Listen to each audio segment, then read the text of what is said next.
একজন রাজা নাকি যোদ্ধা? ইতিহাসের সবচেয়ে ভয়ঙ্কর নাম। মুঘল সাম্রাজ্য কাঁপানো সেই কিংবদন্তি। ভাবুন তো, একজন সাধারণ যোদ্ধা কিভাবে হয়ে উঠেছিল সাম্রাজ্যের প্রতিষ্ঠাতা। চলুন উত্তর জেনে নিই এই ভিডিওর মাধ্যমে।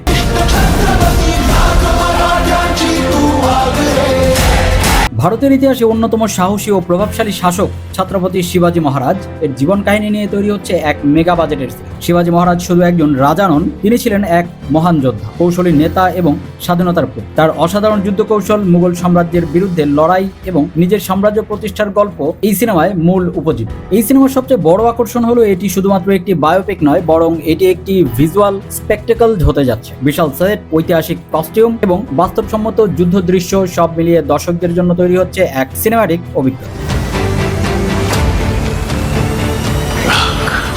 শোনা যাচ্ছে সিনেমাটিতে যুদ্ধের দৃশ্যগুলো অত্যন্ত গ্র্যান্ড স্কেলে শুট করা হয়েছে, যেখানে শত শত এক্সট্রা এবং আধুনিক ভিএফএক্স ব্যবহার করা হয়েছে।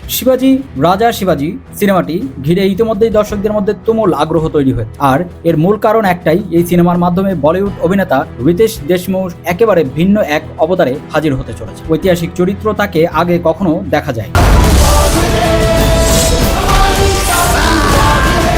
রিতেশ দেশমুখ এই সিনেমায় শুধু অভিনয়ই করছেন না, তিনি এই প্রজেক্টের ডিরেকশনেও যুক্ত আছেন। এমন গুঞ্জনই শোনা যাচ্ছে বলিউড পাড়ায়। নিজের ক্যারিয়ারে সবচেয়ে চ্যালেঞ্জিং এবং চরিত্র হিসেবে তিনি শিবাজী মহারাজকে বেছে নিয়েছেন। চরিত্রের গভীরে ঢুকতে তিনি নাকি দীর্ঘদিন ধরে ইতিহাস নিয়ে গবেষণা করছেন, এমনকি শারীরিক প্রস্তুতির জন্য বিশেষ ট্রেনিং নিয়েছেন তিনি।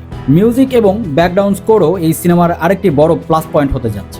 ঐতিহাসিক মারাঠি সুর এবং আধুনিক সিনেমাটিক সাউন্ডের মিশ্রণে তৈরি হতে যাচ্ছে এমন এক অডিও অভিজ্ঞতা যা দর্শকদের আবেগের গভীরে পৌঁছে দেবে। ট্রেলার প্রকাশ পেলেও এই দিকটা আরও পরিষ্কার হবে।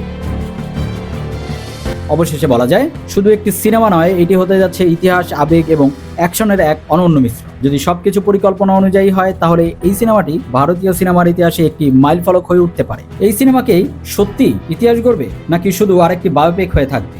আপনার মতামত জানাতে ভুলবেন না। ভিডিওটি যদি ভালো লাগে তাহলে অবশ্যই ভিডিওটিতে লাইক দিন, কমেন্টের মাধ্যমে আপনাদের মতামত জানান, ভিডিওটি শেয়ার করুন এবং চ্যানেলটি সাবস্ক্রাইব করে সাথেই থাকুন।